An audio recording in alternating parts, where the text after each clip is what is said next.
Assalamualaikum warahmatullahi wabarakatuh. Bismillah walhamdulillah wassalatu wassalamu ala rasulillah wa ala alihi wa sahbihi wa mawalah.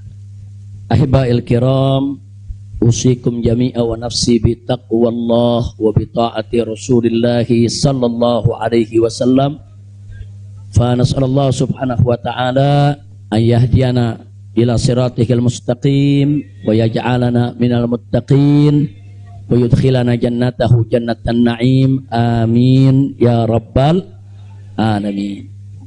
Segala puji kita panjatkan bagi Allah Jalla Jalaluh. Saya bersyukur sekali kepada Allah, sangat berbahagia pada hari ini akhirnya saya sekeluarga bisa kembali pulang ke rumah. Alhamdulillahirabbil alamin. Dan saya juga mengucapkan terima kasih secara khusus kepada pengurus Dewan Pimpinan Luar Negeri Front Pembela Islam Saudi Arabia.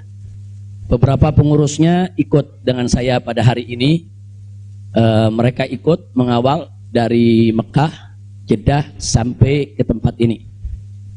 Di antara yang ikut ada Ustadz Abdul Hakim selaku sekretaris dari FPI Saudi. Kemudian ada juga Ustadz Son Haji, Ustadz Jazuli, Ustadz Ehsan. Kemudian juga ada Habib Abdullah Maulad Dawilah. Ditambah lagi Habib Abu Bakar Mugebel. Jumlah semua kami berangkat dari sana ada 18 orang. Alhamdulillah semua dimudahkan. Kita doakan mereka-mereka yang telah dengan setia menemani kita, membantu kita sehingga semua urusan menjadi lancar. Jazahumullahu khairal jaza. Nah, baiklah ya ikhwan. Yang pertama ingin saya sampaikan di sini, saya sekeluarga selama tinggal di kota suci Makkah tidak ada kesulitan apapun.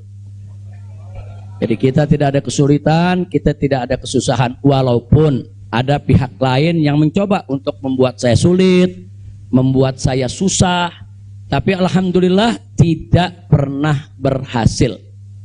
Wa yamkuruna wa yamkurullah wallahu khairul makirin. Jadi kalau saya malu sekali kalau saya harus katakan, oh di Mekah ini susah, kita diasingkan, kita dijauhkan. Enggak. Di Mekah nikmat, baladan aminan mubarakat. Kita mendapatkan kenikmatan di Mekah luar biasa. Di sini saya banyak kawan, sampai di Mekah saya dapat kawan juga tidak kalah banyaknya. Di sini kita punya jamaah, sampai di Mekah juga kita punya jamaah. Di sini kita punya pengajian, sampai di Mekah juga kita buka pengajian. Di sini kita punya gerakan dakwah, ternyata di Mekah juga kita buka gerakan dakwah. Jadi artinya nggak ada yang kurang. Bahkan sekali lagi kita katakan di Mekah ini tentu punya kelebihan yang luar biasa untuk ibadah 100.000 kali lipat ganjarannya. Sebetulnya kalau ingat 100.000 kali lipat kayaknya nggak mau pulang ya. Habib 100.000 kali lipat begitu sampai Tamburan satu lagi nilainya. Nah, di Petamburan nilainya 1, kalau di Mekah nilainya 100.000. Laulal wajibat dakwiyah, kalau tidak ada kewajiban dakwah di negeri ini saya tidak akan tinggalkan Mekah. Kita cinta Mekah, Mekah luar biasa, satu negeri yang memang penuh keberkahan. Baladan aminan mubarakat. Jadi sekali lagi selama kita di Mekah, alhamdulillah. Kalaupun ada sedikit tantangan-tantangan, sedikit kesulitan-kesulitan, tapi semua itu bisa atasi dengan mudah ya ikhwan. Nah baiklah. Kemudian yang perlu saya sampaikan juga ya ikhwan, di tempat ini kenapa muncul aneka ragam isyaat, yaitu isu-isu, gosip, rumor dan lain sebagainya.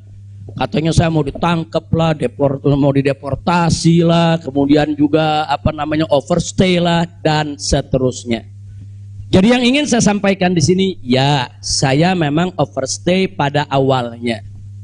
Jadi sebulan sebelum visa saya habis, saya waktu itu mendapat pencekalan, tidak boleh pulang. Nah, tapi pencekalan tersebut bukan karena melanggar aturan, bukan. bukan karena melanggar ketentuan keimigrasian, bukan. Jadi kalau ada mengatakan karena ada pelanggaran, ada pidana, bohong. Saudara, itu hoax, bahkan itu fitnah. Jadi saya dicekal li asbabin amniyah. Itu ditulis dalam surat cekalnya. Li asbabin amniyah, karena alasan keamanan. Nah, biasanya kalau alasannya melanggar di situ ditulis mukhalafatun nizam atau at-takhalluf anin nizam. Nah, itu namanya melanggar aturan. Enggak ada. Di dokumen saya tidak ada kalimat at-takhalluf anin nizam atau mukhalafatun qanun, enggak ada. Yang ada adalah li asbabin amniyah, untuk alasan keamanan. Nah, tentunya saya tidak diam, saya terus melakukan lobby dengan pemerintah Saudi, dengan otoritas Saudi. Ini asbabun amniyah yang bagaimana maksudnya, kemudian kenapa saya tidak bisa keluar dan seterusnya. Ini terjadi pembicaraan yang cukup panjang ya ikhwan. Tapi memang mereka sendiri mengaku. Jadi saya ini di sana diperiksa oleh Badan Intelijen Saudi, saya diperiksa oleh Dewan Keamanan Saudi, saudara.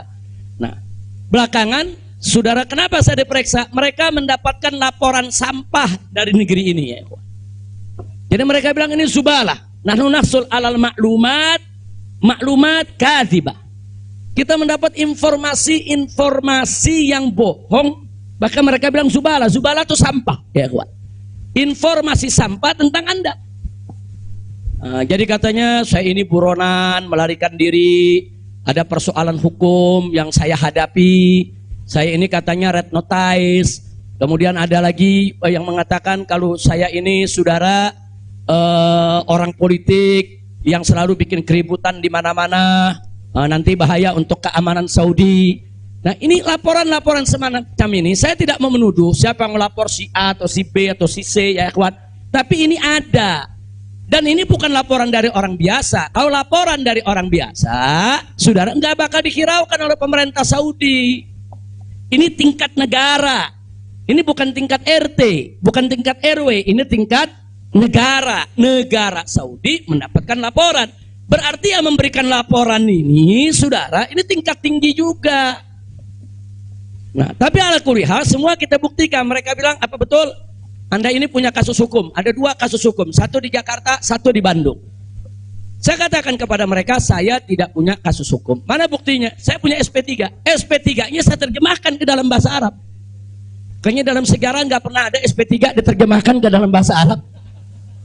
Sebab kalau saya serahkan SP3, ya tentu kan polisi di sana nggak paham, intelijen di sana nggak paham apa isinya, apa maksudnya. Kita terjemahkan dalam bahasa Arab. Kita buat dokumen resmi, terjemah resmi. Jadi saya katakan, tuduhan apa yang Anda dapat dari pemerintah Indonesia? Oh, Anda ini melarikan diri dari Jakarta karena ada kasus hukum. Saya tunjukkan, ini SP3. Silakan Anda baca. Begitu mereka baca, mereka kaget. Oh, ini kan hukum sudah selesai. Kenapa kok masih dilaporkan Anda tetap bersalah? Jadi pemerintah Saudi sendiri yang menilai ya. Nah, kemudian yang kedua, waktu kasus Bandung, saya bilang juga udah nggak ada perkara, punya SP3, saya terjemahin lagi SP3-nya. Saudara, nah terakhir mereka bilang katanya Anda ini dikejar-kejar badan intelijen dari negara Anda. Saya bilang enggak, saya nggak punya persoalan dengan badan intelijen. Oh, tapi ini ada laporan. Anda bisa buktikan kalau Anda tidak punya permasalahan dengan badan intelijen Indonesia? Punya. Loh, apa buktinya? Saya punya dokumen. Perjanjian antara saya dengan Badan Intelijen Negara Indonesia, saya terjemahkan lagi dalam bahasa Arab. Resmi di situ, saudara. Dan dokumen ini kan belum saya buka ke masyarakat ya ikhwan. Saya pikir nggak ada perlunya saya buka ya ikhwan, kecuali kalau darurat saya tunjukkan. Mereka kaget loh. Anda punya perjanjian begini bagus dengan negara, Anda tidak punya masalah. Kok dilaporkan macam-macam? Nah, ini yang jadi persoalan ya ikhwan. Ala kulihal, singkat cerita, kalau saya cerita terlalu panjang, saudara, akhirnya pemerintah Saudi ini, otoritas yang berwenang di bidang ini, mereka justru akhirnya minta maaf. Mereka bilang, nahnu natawarrat, nahnu ghaltan, kami salah, kami sudah melewati batas wewenang yang kami punya, kami minta maaf karena memang ini kesalahan dari informasi yang kami terima. Nah, jadi supaya Anda tahu, akhirnya mereka tidak mengganggu kita sama sekali. Bahkan terakhir bukan lagi persoalan bayang safar, jangan kita deportasi. Saya ditawarkan, Habib, Anda mau pulang besok ke Indonesia atau Anda mau tinggal di sini selamanya? Silakan. Maka itu pada malam Ahad, Sabtu malam Ahad, sebelum saya pulang, saya ke Riyadh, saya diundang resmi ke Riyadh. Saya diundang resmi ke Riyadh, saya ketemu petinggi di sana, ya kawan. Mereka tawarkan, mau tinggal di sini, kita berikan iqamah, kita berikan izin tinggal, masuk umur hidup pun boleh. Silakan Anda memutuskan. Enggak, saya enggak punya persoalan sama pemerintah Saudi, ya kawan. Jadi bohong kalau ada yang bilang saya punya persoalan. Jadi makanya kalau pejabat tuh jangan sembarang bicara. Kalau mau bicara tuh mesti punya data dong. Masa pejabat bicara nggak pakai data? Kalau nggak pakai data, pedagang kopi di warung-warung, ya kan dagang kopi di warung nggak pakai data. Ada kopinya seduh, pakai gula, selesai kasih. Kira-kira jelas gak? Ini kalau pejabat tingkat negara harus punya data, ya kawan, nggak sembarangan. Tapi baiklah, kita bagian akhir. Jadi begitu mereka sudah tahu itu semua, semula saya mau dibikinkan bayan safar. Bayan safar itu exit permit, saudara. Nah, bayan safar itu ada dua. Ada izin keluar Saudi, saudara, karena orang melakukan pelanggaran. TKI yang melarikan diri dari majikan, atau umpamanya ada tenaga kerja yang melakukan pelanggaran pidana, mencuri, berkelahi, atau membunuh saudara. Nah, mereka ini kalau diusir dari Saudi itu namanya deportasi dengan bayan safar. Tapi ada juga jenis bayan safar lain. Nah, seperti apa? Seperti orang yang mendapat suaka politik, itu kan perlindungan. Atau seperti orang yang dicekal politik, seperti yang saya alami. Itu bukan pidana. Atau seperti mereka yang kehilangan warga negara, seperti orang-orang Rohingya yang tinggal di Mekah. Itu mereka nggak punya warga negara, saudara. Tapi kalau suatu ketika mereka mau pulang ke negerinya, diberikan bayan safar kalau mereka mau pulang. Nah, kalau mereka nggak mau pulang, mereka dijamin silakan tinggal di Saudi Arabia. Nah, jadi ini namanya bayan safar. Tapi ternyata terakhir karena mereka menyadari saya tidak bersalah, ini yang menarik ya. Mereka sendiri yang mengatakan, ya Syekh, Anda tidak layak untuk dapat bayan safar. Karena kalau Anda dapat bayan safar, nanti catatan overstay-nya itu nggak hilang. Nah, jadi dalam dokumen keimigrasian kan ada overstay, itu nggak hilang. Nah, walaupun Anda tidak dicegah, tapi catatan itu kan jadi buruk. Anda nggak pantas untuk mendapat catatan buruk karena Anda tidak bersalah. Jadi saya tanya, lalu apa mau diberikan? Jadi dibatalkan itu bayan safar. Lalu apa mau diberikan? Kami perpanjang visa Anda. Jadi selama 2 tahun lebih, 3 tahun setengah itu ya kawan, seolah-olah saya punya visa umurnya 3 tahun setengah. Tidak ada overstay ya kawan. Nah, cuman pada saat mereka tanya, mau diperpanjangnya sampai kapan ya Syekh? Dia tanya, saya mau sebulan, mau 2 bulan lagi. Saya katakan enggak, saya mau pulang tanggal 9 insya Allah. Jadi cukup bayan safar, bukan bayan safar, tamdidnya cukup sampai tanggal 11 ya kawan. Nah, cukup tanggal 11, tanggal 9 insya Allah saya pulang. Nah, jadi ini yang perlu saya sampaikan sekaligus klarifikasi, bohong. Kalau ada mengatakan saya melanggar aturan di sana, saya dicari, saya mau dipenjara, bohong. Nah, dan saya sesalkan kalau kalimat-kalimat semacam itu keluar dari mulut pejabat ya kawan. Kira-kira jelas tidak? Paham semua? Baik. Nah, ternyata upaya mereka menggagalkan saya pulang, saudara, nggak berhenti sampai di situ. Nah, ada yang menarik, saudara. Saya sudah beli tiket, sudah pesan penerbangan tanggal 9. Tiba-tiba dari Indonesia ini ada yang membuat email atas nama saya. Namanya Habib Muhammad Rizik Syihab. Saudara, pakai foto saya. Email ini dikirim ke travel tempat saya memesan tiket. Nah, apa isi pesannya? Bahwa kami tidak jadi berangkat, mohon dibatalkan. Kami punya jadwal. Jadi ada upaya begitu. Ini bukan. Jadi ada yang bilang, ini kan cuma pura-pura jadi korban. Ini pura-pura playing victim. Enggak, memang benar mau dibatalkan ya, kawan. Tapi ala kuliah travelnya telepon langsung ke kita, apa betul Anda ingin membatalkan? Kita bilang enggak, ini ada email dari nama Anda. Saya katakan itu email palsu. Nah, ala kuliah tidak dibatalkan. Tapi nggak puas sampai di situ, ya ikhwan. Malam Ahad kemarin, malam Ahad yang lalu, pada saat saya ke Riyadh, ada gerakan lagi. Mereka membuat email atas nama travel. Travel tempat saya beli tiket. Nah, travel ini kan ngambil tiketnya ke bagian marketing. Saudi ya, ikhwan. Ternyata kursi Saudi itu sudah diborong oleh marketing di Turki, di Istanbul. Jadi dibuatlah email atas nama travel, dikirim ke Istanbul. Minta supaya jadwal saya, istri dan 2 putri saya dibatalkan. Dan dibatalkan. Nah, jadi malam-malam Ahad itu sudah batal. Saya punya jadwal ya, ikhwan. Tapi saya katakan kepada teman-teman pengurus FPI di Mekah, jangan diumumkan. Diam, kalau diumumkan ini nanti, kalau ini diumumkan ya ikhwan, padahal kita kan masih punya peluang untuk melawan itu. Kita masih punya peluang. Untuk memperbaharui, kita masih punya peluang untuk beli tiket lain. Maka itu kita diam, tidak kita umumkan. Kalau yang pertama kita umumkan, pembatalan yang pertama itu kita umumkan. Yang kedua tidak kita umumkan. Nah, tujuan saya kedua untuk tidak diumumkan apa? Supaya musuh-musuh, penjahat-penjahat, bajingan-bajingan yang membuat itu sudah merasa menang ya ikhwan. Dia kan merasa menang, ketawa-ketawa. Udah batal lo. Besok kalau lo ke airport, begitu masuk ke counter, nama sudah tidak ada. Biarin aja dia senang ya kawan. Gak apa-apa, biar dia senang. Jadi sengaja kita biarkan. Nah, kemudian kita hubungi travel yang ada, kita minta untuk ganti kode booking. Nah, ada tambahan biaya, kita tambah biaya. Tetap kita minta tanggal itu untuk kita dapat kursi. Dan kita dapat. Kita diam ya kawan. Kita nggak umumkan kalau kita punya tiket baru. Nah, ini kita tidak umumkan. Lancar semua. Tapi ternyata jebol juga informasi ke mereka kalau saya punya tiket baru ya kawan. Lalu apa yang terjadi? Pesawat berangkat jam 7. Dari jam 11 siang saya sudah kirim orang untuk check-in. Jam 2 kita sudah full semua, kita sudah dapat check-in. Barang sudah masuk. Tiba-tiba jam 4 sore di airport dapat panggilan, saya punya putri yang satu tiketnya batal. Ini permainan gila-gilaan ini ya kawan. Nah, kita tanya, kita konfirmasi ini bagaimana bisa batal ini?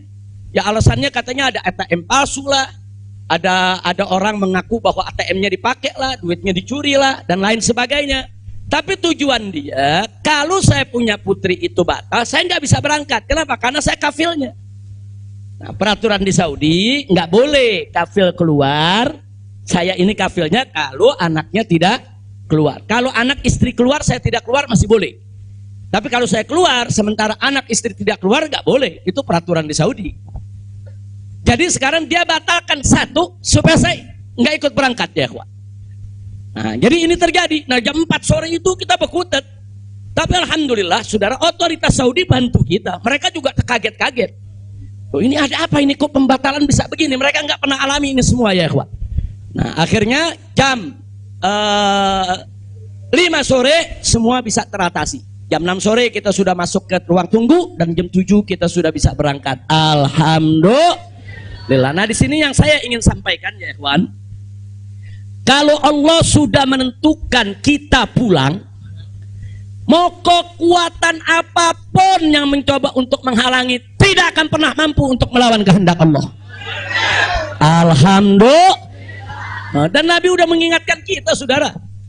Sudah mengingatkan kita dari jauh-jauh hari, hatta manusia dan jin ini bersatu untuk memberikan manfaat kepada engkau, tidak akan pernah bisa kecuali manfaat yang sudah ditetapkan oleh Allah.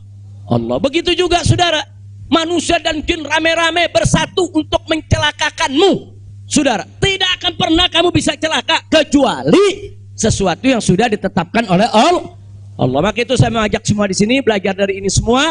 Saudara, dekatkan diri kepada Allah, tingkatkan tawakal kita, jangan takut dengan orang-orang yang ingin berbuat jahat kepada kita semua. Enggak usah khawatir. Wa yamkuruna wa yamkurullah wallahu khairul. Makin tancapkan dalam diri kita la haula wala quwwata illa billahil aliyil azim. Tancapkan itu ya kawan. Jangan pernah takut. Nah, buktinya akhirnya kita bisa pulang. Alhamdulillah. Hada min fadli rabbi liyabluwani ashkur am akfur ya ikhwan. Dan memang kemarin itu pada saat saya ke imigrasi Saudi, mereka juga bingung karena ini bukan urusan imigrasi, tapi ini otoritas keamanan nasional Saudi. Mereka bilang nggak pernah ada orang pakai bisa ziarah orang asing, bisa hidup 3,5 tahun di Saudi tanpa denda, tanpa blacklist. Nah ini semua karunia dari Allah. Jadi tidak benar kalau kita di sana kesulitan, kesusahan, nggak. Kita di sana senang, kita di sana bahagia, bahkan sedih sekali kita tinggalkan Mekah kalau tidak ada kewajiban dakwah di sini. Sekali lagi saya katakan, saya tidak ingin meninggalkan Mekah. Di Mekah semua Allah ganti, lebih indah yang Allah ganti ya kawan. Saya di sana rezeki mengalir terus, makan, minum semua serba berkecukupan, dikit Allah tidak kurangi. Bahkan apa yang kita dapatkan di sana jauh lebih nikmat, lebih berkah ketimbang sebelum saya ke kota suci Makkah. Jadi sekali lagi, alhamdulillah kalau kita berjuang di jalan Allah, percayalah Allah tidak akan pernah meninggalkan kita. Enggak, Allah enggak bakal tinggalin kita ya kawan. Dimanapun kita berada, Allah enggak bakal tinggalkan kita. Kalau kita berjuang untuk Allah, intan surullah yansurkum. Jika kamu ya ayyuhalladzina amanu, hai orang-orang yang beriman, intan surullah, jika kamu memenangkan Allah, membela Allah, berjuang untuk Allah, yansurkum, niscaya pasti Allah akan memenangkan kamu sekalian. Jadi jangan takut. Allah dengan caranya Allah punya kemauan ya kawan. Allah akan selamatkan kita, Allah akan lindungi kita, Allah akan beri keberkahan kepada kita. Dan selama di Mekah, alhamdulillah, saya juga sudah menyelesaikan yaitu disertasi doktor saya sebanyak 1000 halaman ya kawan, dalam bahasa Arab. Alhamdulillah semua berkah. Dan saya punya putri juga yang tinggal di Mekah, akhirnya punya kesempatan menghafal Al-Quran. Akhirnya mereka sudah lebih dari 10 juz hafal Al-Quran. Ini semua yang di sini kita nggak dapat, di Mekah kita dapat. Alhamdulillah, setiap tahun kita bisa melaksanakan ibadah haji, setiap minggu kita bisa melaksanakan ibadah umroh, kita bisa iktikaf di masjid bebas. Saya bisa ke Madinah, ke Jeddah, ke Taif, ziarah kemana-mana tempat, tidak pernah dilarang oleh otoritas Saudi. Jadi sekali lagi saya tandaskan, kalau ada mengatakan di sana saya nih kriminal, melanggar hukum, berurusan dengan hukum Saudi, bohong. Nah begitu, sekali lagi lewat forum ini saya ingin sampaikan terima kasih kepada pemerintah Saudi. Saya sampaikan terima kasih kepada pemerintah Saudi dan apresiasi yang tinggi, di mana selama keberadaan saya 3,5 tahun di sana, mereka telah memperlakukan saya secara baik. Kemudian mereka telah memberikan segala kemudahan. Jazahumullahu khairal jaza. Ya kita yang baik kita apresiasi, yang tidak baik kita kritisi. Nah, jadi kalau ada mengatakan Habib kok terima kasihnya sama pemerintah Saudi aja, pemerintah Indonesia bagaimana? Ya baik dulu dong. Kalau baik nanti kita terima kasih. Kira-kira betul gak? Betul gak? Kalau pemerintah baik wajib gak terima kasih? Wajib, kita apresiasi. Kok Habib belum terima kasih? Ya belum baik. Tunggu baik dulu. Kalau baik kita terima kasih. Kayak kemarin Pak Mahfud mengumumkan yang mau jemput silakan. Nah baik gak tuh? Kita terima kasih. Terima kasih Pak Mahfud. Umat akhirnya diizinkan untuk menjemput. Alhamdulillah. Tapi pada saat Pak Mahfud bilang Habib Rizik ini deportasi kriminal, itu baik apa? Enggak terima kasih. Jadi kita objektif aja. Yang baik kita terima kasih, yang gak baik kita luruskan, insya Allah. Nah ini yang saya mau sampaikan semua. Jadi tenang-tenang saja, biarkan nanti beri kesempatan saya supaya istirahat dulu. Ya ikhwan, insya Allah nanti kita dakwah lagi, kita keliling lagi, bikin pengajian lagi. Mudah-mudahan Allah Subhanahu wa taala memudahkan segala urusan kita. Jadi di sini saya mau tandaskan sebelum saya akhiri, sekali lagi kita yang ada di sini, habaib ulama, sekali lagi kita bukan musuh pemerintah. Kita bukan musuh negara. Kita bukan musuh tentara. Kita bukan musuh polisi, kita musuh kezaliman, kita musuh kecurangan, kita musuh kemunafikan, kita musuh segala kejahatan. Betul? Betul? Nggak ada kompromi saudara. Melawan kezaliman, kemunafikan, kejahatan, tidak ada kompromi. Kalau ada mengatakan Habib Rizik, bisakah ke depan ini kita melakukan rekonsiliasi? Saya katakan sekali lagi, rekonsiliasi hanya bisa berdiri atas dasar niat dan tekad yang baik ya kawan. Tapi kalau rekonsiliasi berdiri atas dasar kecurangan, kezaliman, kejahatan, saudara, tidak mungkin. Tidak ada rekonsiliasi saudara. Tidak ada rekonsiliasi saudara kalau kezaliman dibiarkan. Kira-kira jelas tidak? Takbir. Nah, jadi selama pemerintah baik, kita akan apresiasi, kita akan terima kasih. Tapi kalau mereka membuat aturan-aturan yang merugikan rakyat, yang merusak agama, saudara, yang menghancurkan akhlak, wajib untuk kita lawan. Tidak boleh kita diam, ya ikhwan. Takbir, takbir. Siap revolusi akhlak? Sallu ala nabi. Itu yang saya mau sampaikan. Jadi sekali lagi, jadi jangan nanti dipelintir-pelintir. Kita ini musuh negara lah, musuh pemerintah lah, musuh menteri. Enggak ada. Loh, kita enggak bersaing untuk nyari jabatan kok, ya. Enggak, kita enggak nyari jabatan. Kita bukan orang partai, kita bukan pejabat, kita bukan anggota DPR. Enggak, kita hanya menginginkan negara ini baik. Nah, ayo kita hijrah minad dzulumati ilan nur. Kita hijrah minal maksiyah ilat ta'ah. Kita hijrah minal khabith ila thayyib. Kita hijrah dong minas sayyiat ilal hasanat. Kita hijrah, ya ikhwan. Nah, yang ada di sini pun juga wajib melakukan revolusi akhlak. Bagaimana revolusi akhlak? Kalau akhlak kita kemarin kurang baik, ayo kita perbaiki ke depan. Kalau akhlak kita kemarin alhamdulillah sudah baik, ayo kita tingkatkan lagi agar akhlak kita lebih baik. Insya Allah. Ini dengar kata revolusi, wah, udah kalang kabut lagi, ya ikhwan. Revolusi. Revolusi itu perubahan drastis. Revolusi itu maknanya perubahan drastis dan mendasar. Nah, jadi kalau perubahan drastis itu kemarin masih tukang bohong, hari ini langsung drastis, dia nggak mau bohong lagi. Nah, itu namanya revolusi. Tapi kalau kemarin tukang bohong, sekarang yang ngebohongnya dikurangin dikit-dikit, itu bukan revolusi. Nah, kalau ngebohongnya dikurangin dikit-dikit bukan revolusi. Itu langsung. Kemarin gak sholat, saudara, mulai hari ini sholat dan seterusnya. Itu namanya revolusi.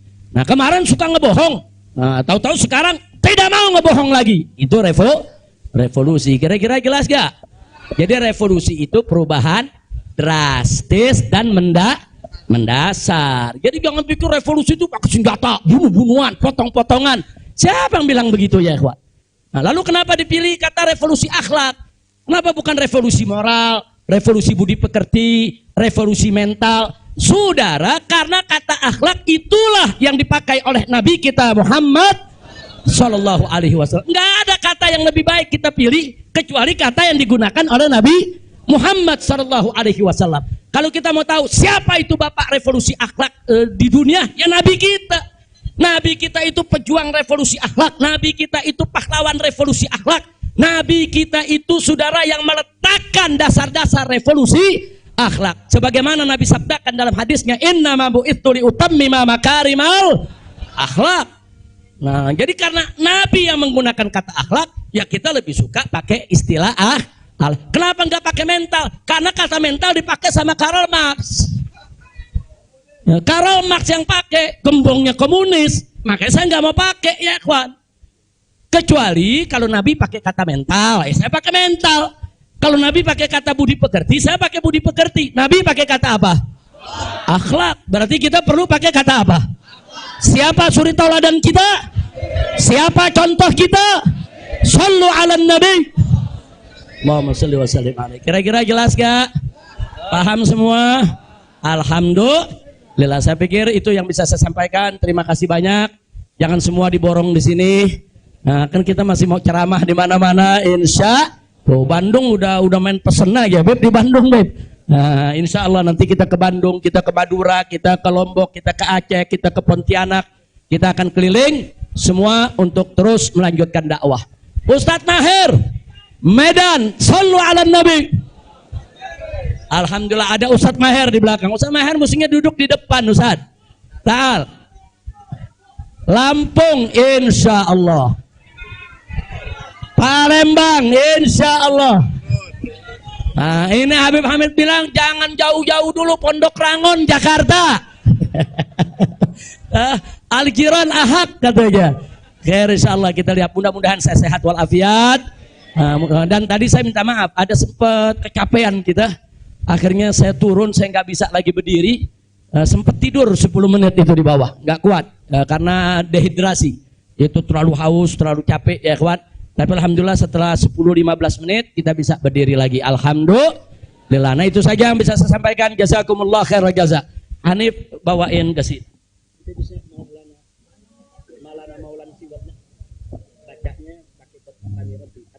diulang-ulang. Langsung aja baca 4 ya.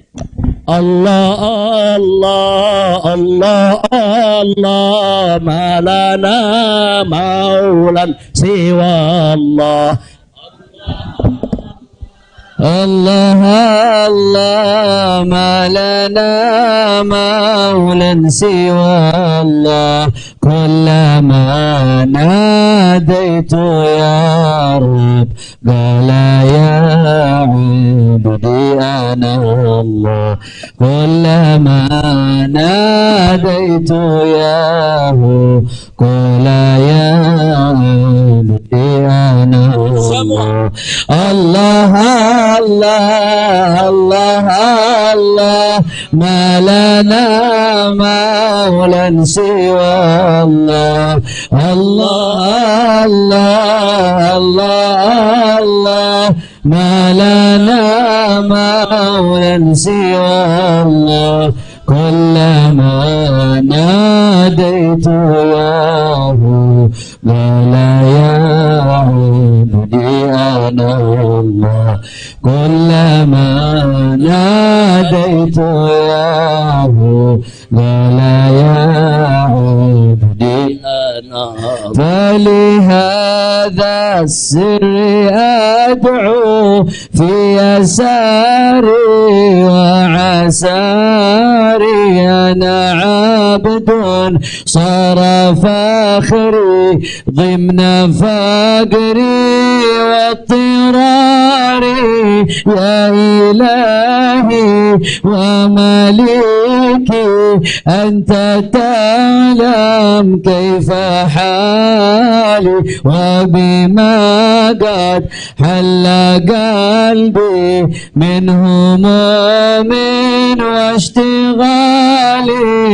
الله الله الله الله ما لنا مولا سوى الله.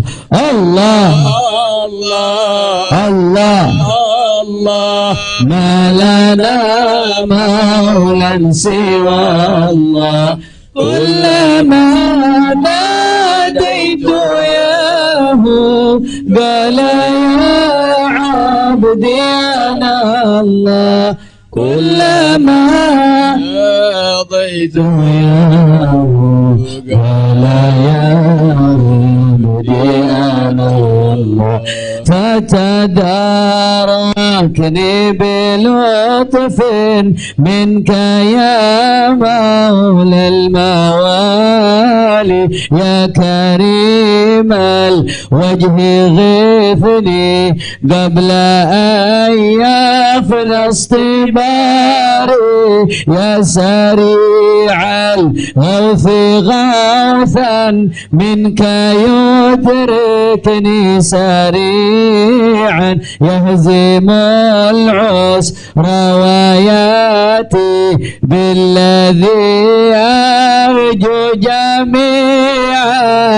الله الله الله الله ما لنا مولا سوى الله. الله الله الله الله ما لنا مولا سوى الله كلما ناديت ياه قال يا عبدي أنا الله كلما ناديت ياه قال يا عبدي أنا الله يا قريبا يا مجيبا يا عليما يا سميعا قد تحققت بعجزي وخضوعي وانكساري لم أزل بالباب واقف ترحمن ربي وقافي وبوادي الفضل عاكف فأدم ربي عقوفي. الله الله الله لنا المولى سوى الله الله الله الله الله ما لنا مولى سوى الله كلما ناديت يا رب ولا يهدي الله كلما ناديت يا رب ولا يهدي حاجة في النفس يا رب فاقضيها يا خير قاضي واريح سري وقلبي من لظاها والشواغي في سرور وحبور وإذا ما كنت راضي فالهنا والبسط حالي وشعاري ودثاري الله الله الله الله ما لنا مولى سوى الله الله الله الله الله ما لنا